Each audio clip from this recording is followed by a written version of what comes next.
ඔබ සියලු දෙනාවම animal world ඉත් අනුව YouTube නාලිකාව වෙත සාදරයෙන් පිළිගන්නවා. මේ දෙපත් කළුවා ගැන. මොහුගේ ඉංග්‍රීසි නාමය ස්ලෙන්ඩර් කොරල් ස්නේක්. මොහුගේ විද්‍යාත්මක නාමය කැලියෝපිස් මෙලනොරිස්. මොහුගේ රාජධානිය ඇනිමාලියා. වංශය කෝඩේටා. වර්ගය රිපිටේලියා. ගෝත්‍රය ස්කුයිමාට. මොහුට දෙපත් කළුවා යන නම ලැබී ඇත්තේ ඔහුගේ හිස ප්‍රදේශයේ හා වලිගය ප්‍රදේශයේ තිබෙන තද කළු පැහැති වර්ණය නිසා විය හැකිය. මොහු අර්ධ පාංශුවාසී සර්ප විශේෂයකි. මොහු සවස් කාලයට හා පාන්දරට වඩා සක්‍රීයව දිවි ගෙවයි. පෘෂ්ඨිය වලා කහපාට මිශ්‍ර දුඹුරු පැහැයක්ද හිස සිට ගෙල තෙක් අත් දෙදර කොරළ තෙක් කළු පැහැයක් ඇත. ශරීරයේ ඉහළට වන්නට ඇති සංක කොරල් දෙකෙහි ශරීරයේ දුඹුරු පැහැයට සමාන තිත් දෙකක් දක්නට ඇත. වල්ගය කෙරවල හා ජම්බාලිය අසල පෘෂ්ඨීයව කළු පැහැති සලකුණු දෙකක් ඇත. උදරීයව ලා තැඹිලි හෝ ලා රෝස පැහැයක් ගන්නා අතර ගුද කොරලයට ආසන්නව මෙම පැහැය තද ස්වභාවයක් ගනී. ගුද කොරලයෙන් පසුව ඇති පෞච්ච උදරීය කොරල 5ක් පමණ තද වශයෙන්ද වල්ගය කෙරවල මද වශයෙන්ද කළු පැහැයක් ගනී. මේ අතර ප්‍රදේශය අලංකාර නිල් පැහැයක් ගනී. ශරීරය සුමට වන අතර හිසට සාපේක්ෂව ඉතා දිගැටි. හිස ගෙලින් වෙන් වී නොමැති අතර ශරීරය පුරාවටම එකම විෂ්කම්භයක් ඇති බව පෙනේ. ශ්‍රී ලංකාවේ මැද රට හා පහත රට තෙත් වියලි කලාපවල ව්‍යාප්තව ඇත. කලබල වූ විට වේගයෙන් පලා යාමට උත්සාහ දරයි. එය අසාර්ථක වුවහොත් වල්ගය කෙරවල ඉහළට ඔසවා දඟරයක් සේ සකසා දීප්තිමත් වර්ණ විදහා පායි. දෙපත් කළුවන් අණ්ඩජතාව මගින් ප්‍රජනනය සිදු කරයි. වරකට බිත්තර 2-6 අතර ප්‍රමාණයක් මුදා හරින අතර හොඳින් වැඩුණු සතෙක් සෙන්ටිමීටර් 30ක් පමණ දිගින් යුතු වේ. මොවුන්ගේ ඉතා ප්‍රබල විෂදූලකයක් වන කැලියෝටොක්සින් පරිණාමය වී ඇත්තේද මෙම සර්පයාගෙන්ය. මෙතරම් ප්‍රබල සර්පයන් සිටින ගණයක් නියෝජනය කරත් අද වනතුරුත් දෙපත් කළු විශේෂ දෙකෙන් කිසිදු මිනිස් මරණයක් වාර්තා වී නොමැත. මේ සඳහා බලපෑ හැකි කරුණු වන්නේ මොහු ශරීර ප්‍රමාණයෙන් කුඩා නිසා විෂදලවල ප්‍රමාණයේදී ඉතා කුඩා වේ. එබැවින් දෂ්ටනයේදී ඇතුළට විෂ ප්‍රමාණය ඉතා අවමයි. ඉතා කුඩා හිසක් හා ඉතා කුඩා විෂදල දෙකක් තිබෙන නිසා දෂ්ටනයේදී යාන්ත්‍රික කාර්යක්ෂමතාවය ඉතා අවම වේ.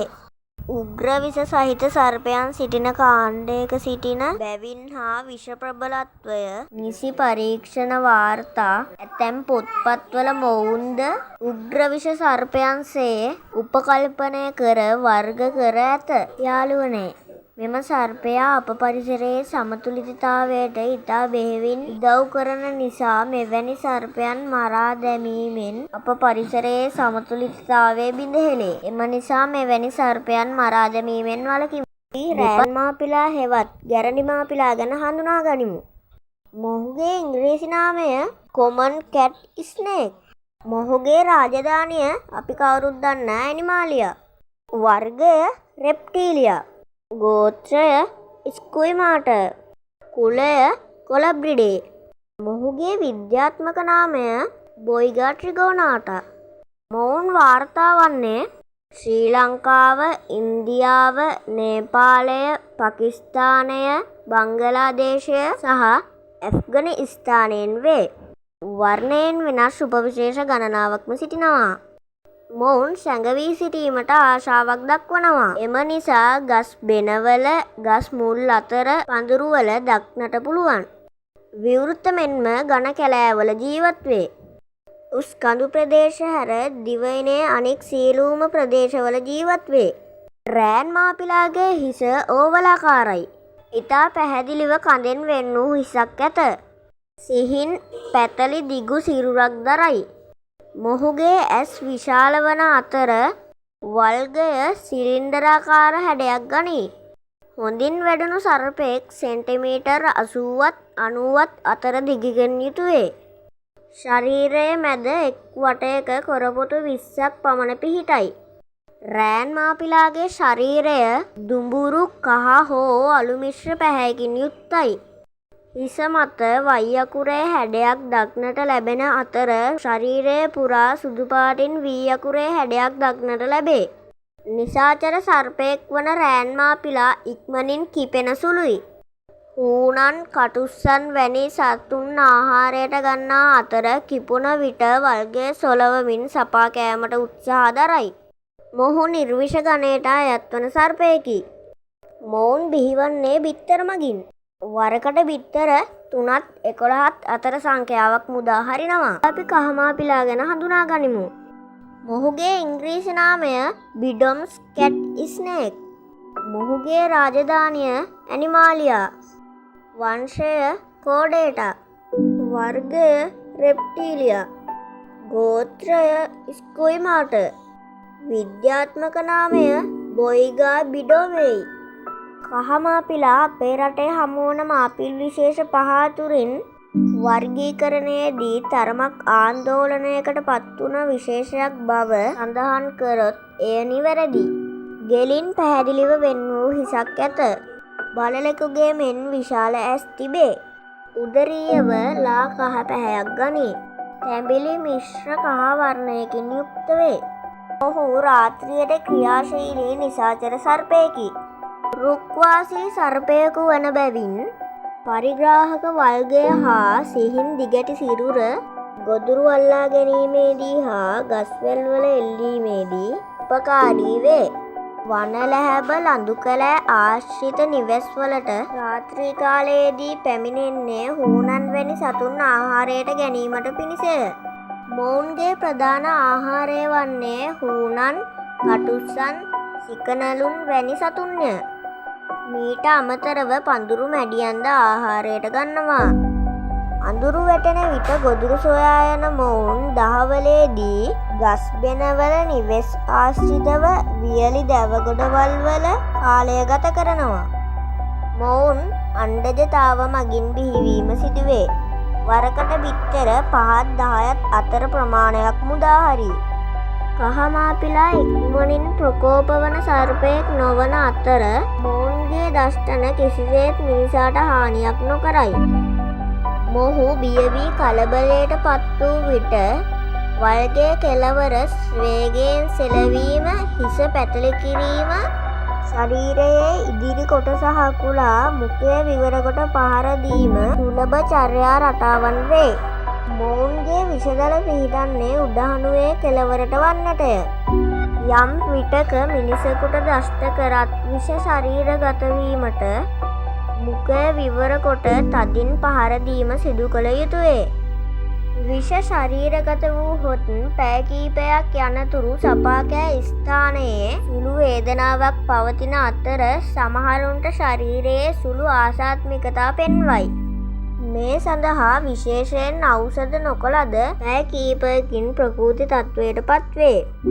පහතරට වියලි කලාපයේ මෙන්ම තෙත් කලාපයේද වෙසෙන කහමාපිලා වැඩි වශයෙන් වනාන්තර තුල වෙසෙන විශේෂයකි. එම නිසා මිනිසාගේ ඇස ගැටෙන්නේ ඉතා කලාතුරකිනි. කෙසේ නමුත් දැඩිව සිදුවන වන විනාශය මොවුන්ගේ ගහණයට තර්ජනයක් ලෙස හැඳින්විය හැකිය. අපි ඇහැටුල්ලා ගැන හඳුනා ගනිමු. මොහුගේ ඉංග්‍රීසි නාමය ග්‍රීන් වයින් ස්නේක්. මොහුගේ රාජධානිය ඇනිමාලියා. වංශය කෝඩේටා. වර්ගය රෙප්ටීලියා. ගෝත්‍රය ස්කුයිමාට. මොහුගේ විද්‍යාත්මක නාමය අහේතුල්ල නසුට. ශ්‍රී ලංකාවේ හමුවන කොළ පැහැති සර්පයන් අතරින් සුලභව හමුවන හා මිනිසුන් හොඳින් හඳුනා ගන්නා ඇහැටුල්ලා රුක්වාසී සුළු විෂ සර්පයෙක්. ඇස්කුල්ලා නමින්ද විවිධ ප්‍රදේශවල මෙම සර්පයා හඳුන්වන අතර එම නම හුදෙක්ම මිත්‍යා විශ්වාස මත පදනම් වූ එකක්. ඇහැටුල්ලන් මිනිසුන්ගේ ඇස් ඉලක්ක කර පහර දී ඇස් ගලවන බව ජනවහරේ ඇති මිත්‍යා විශ්වාසයක්. කෙසේ නමුත් රුක්වාසී සර්පයෙක් වන නිසා ස්වභාවික පරිසරයේදී මිනිස් ඇස් මට්ටමින් හමුවීමට ඇති හැකියාව හේතුවෙන් ආරක්ෂක පියවරක් ලෙස කරන පහර දීමක් ඇස ඉලක්ක කර සිදු කරන දෙයක් බව වැරදියට වටහාගෙන තියෙනවා. දිග සිලින්ඩරාකාර ශරීරයක් තියෙනවා. ගෙලින් පැහැදිලිව වෙන් වූ දිගැටි කොළයක හැඩය ඇති හිසක්ද ඇහැතුල්ලාට ස්වභාවයෙන්ම පිහිටා තිබෙනවා. ශරීරයේ පාර්ශවික පෙදෙස පැතලි වන අතර පෘෂ්ඨීයව තද කොළ හෝ ලා කොළ පැහැයෙන් සුලභව හමුවේ. ලා කොළ මිශ්‍ර කහ පැහැයෙන්ද කලාතුරකින් දුඹුරු පැහැයෙන්ද හමු වී තිබෙනවා. ඔහුගේ රුක්වාසී ජීවන රටාවට මහඟු උපකාරයක් වන දිගු පරිග්‍රාහක වල්ගය හිමි ඇහැටුල්ලා එය භාවිතයෙන් කුඩා අතුවල එල්ලී ඔහුට අවශ්‍ය ආහාර වේල සොයා ගන්නවා. හිසේ යටි තොල් සුදු පැහැයෙන් පිහිටයි. තල්ල උගුර පුරාවට මෙම සුදු පැහැ දැකගත හැක. උදරීය කොරළ දෙපස කහ හෝ සුදු පාටයි.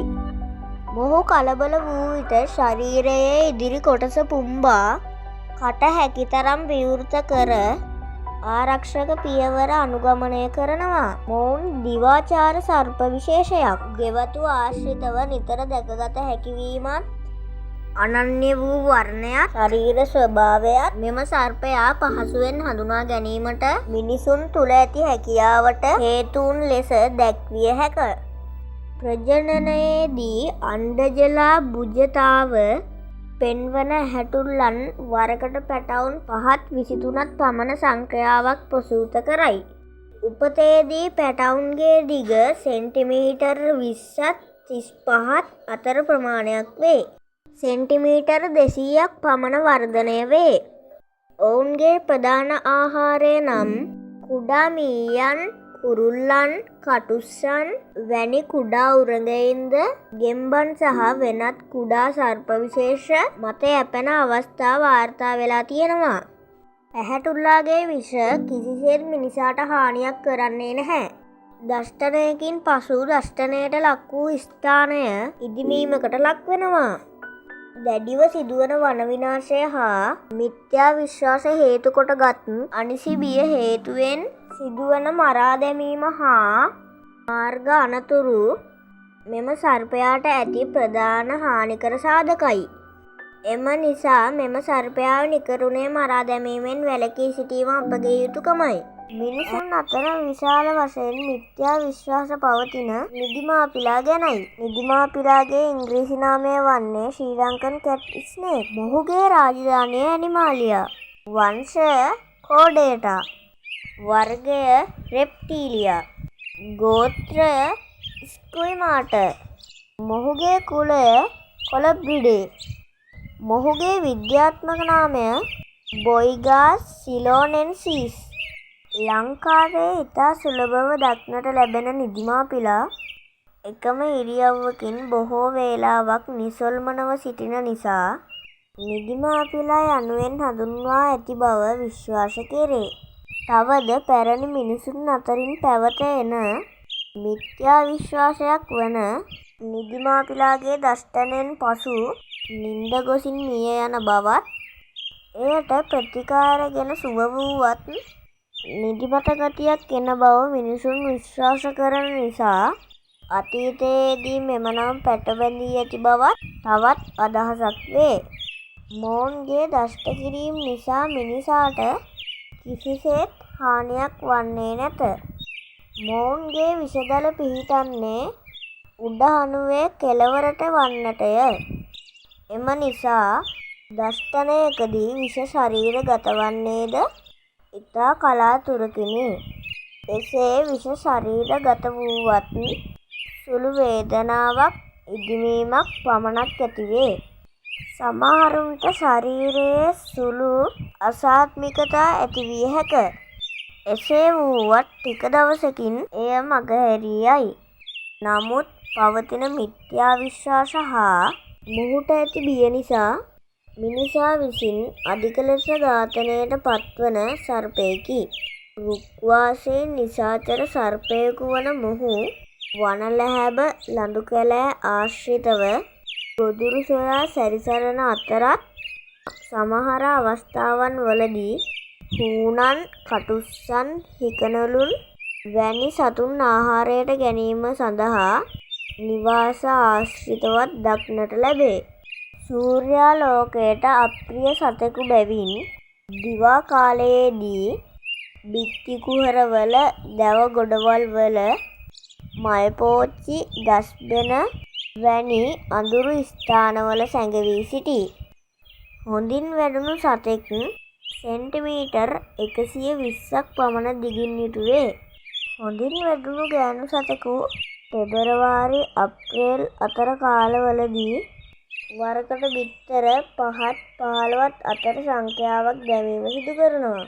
වර්ධනය වූ පිරිමි සතුන් සාමාන්‍යයෙන් ගැහැණු සතෙකුට වඩා ප්‍රමාණයෙන් විශාල වෙනවා. මොවුන් හඳුනා ගන්නා ලේසි ක්‍රම වන්නේ හිස පැහැදිලිව ගෙලින් වෙන් වී තිබීම, විශාල ප්‍රමාණයේ ඇස් මෙන්ම ඒ තුල පිහිටි තිරස් කණිකාවක්ද පුහුසෙකුගේ ඇසට සමානව පිහිටීම. එම නිසා කැට් ස්නේක් යන නම ලැබී ඇති බව හිතන්න පුළුවන්. මොහුගේ ශරීරය අලු පැහැයට හෝ දුඹුරු පැහැයට හුරු පැහැයක් ගන්නා අතර තද දුඹුරු කළු පැහැයට හුරු විශාල තිත් ශරීරය පුරා විසිරී තිබේ. බඳ ප්‍රදේශයේදී මෙම තිත් ප්‍රමාණයෙන් විශාල වේ. හිසේ පිහිටා තිබෙන මිනිස් පෙනහැල්ලක හැඩැති කළු පැල්ලමද මුඛය දෙපස සිට ඇස් හරහා දිවෙන තද දුඹුරු කළු රේඛාවද මෙම සර්පයා හඳුනා ගන්න උදව් වේ. මොහු තදින් කුපිත වූ අවස්ථාවලදී ශරීරයේ ඉදිරි කොටස දඟරයක්සේ සකසා වලිගය සොලවමින් සපා කෑමට පනී. වලිගයෙන් ගස්වල එල්ලී සිටීමේ හැකියාවද මොහු තුල පවතී. මොවුන් සතුව ඩුවනෝයි ග්‍රන්ථියක් සහ මුඛයේ පසුපස ආසන්නයේ පිහිටි ඔපිස්ටෝග්ලයිපස් වර්ගයේ විකිරණය වූ දල දෙකක් පිහිටා ඇත. ඔහු තවත් කලබල වූ විට හිස පැතලි කර ශරීරයේ පූර්ව කොටස පුම්බා දඟර ගසා ගනී.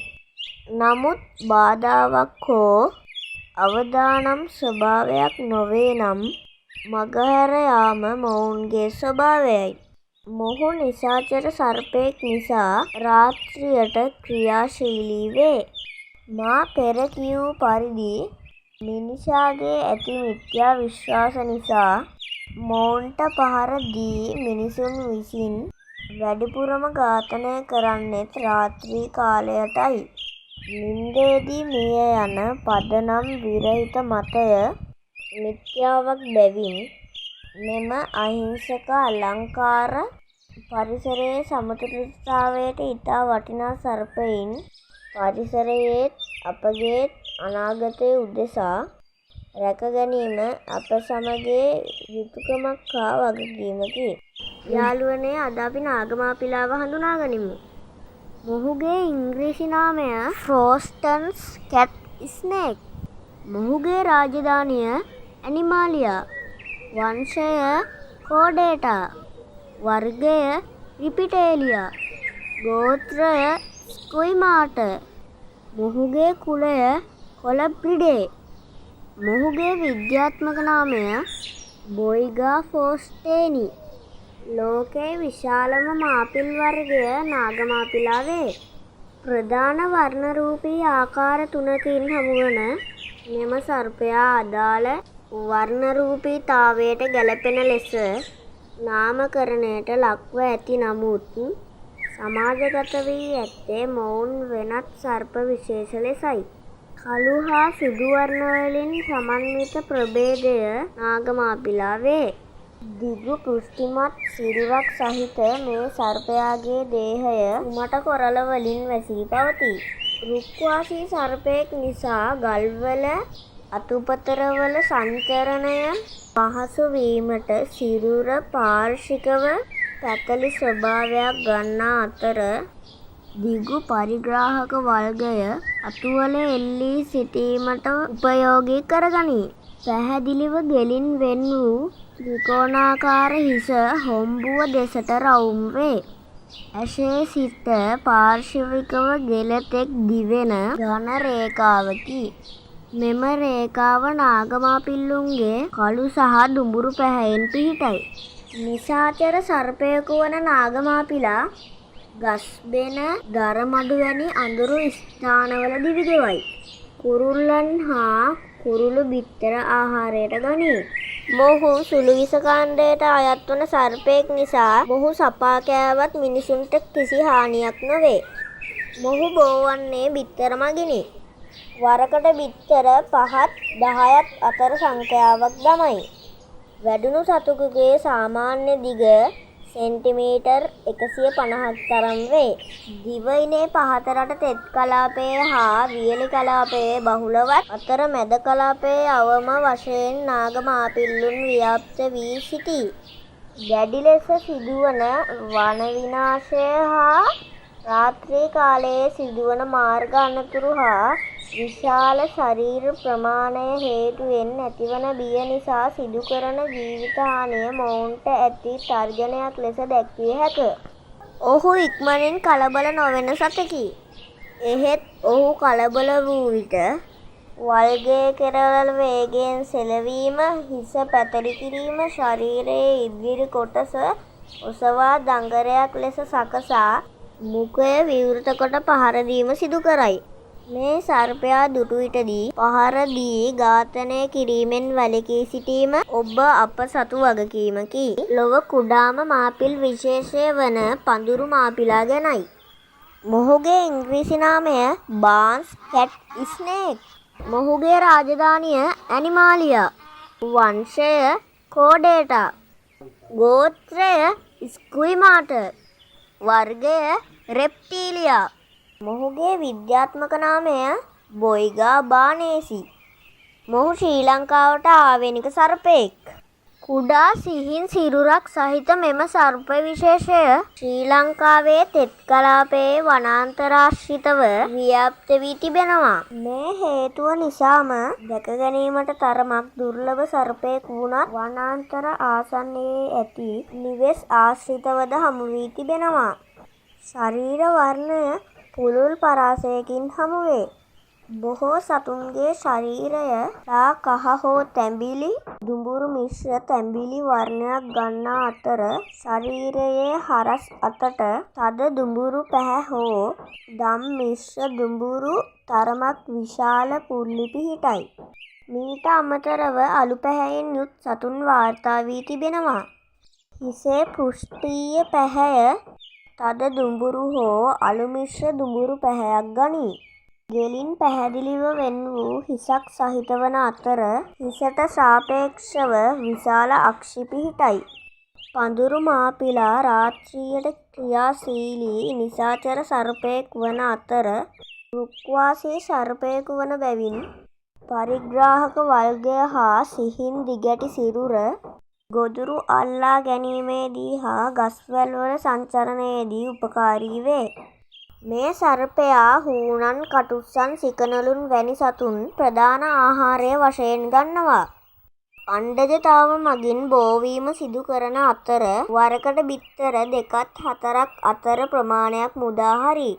වැඩුණු සතෙකුගේ දිග අඩි 2ක් පමණ වේ. මෙම සර්පයා ඉක්මනින් ප්‍රකෝපකාරී නොවන අතර යම් කිසි අවස්ථාවකදී බියට පත්වී කලබල වූ විටදී වලිගේ කෙරවල වේගයෙන් සෙලවීම, හිස පැතලි කිරීම, ශරීරයේ ඉදිරි කොටස දඟරයක් ලෙස සකසා මුඛය විවර කොට පහර දීම මෙම සර්පයාගේ සුලභව සිදුවන චර්යා රටාව මෙය බව හඳුනාගෙන ඇත.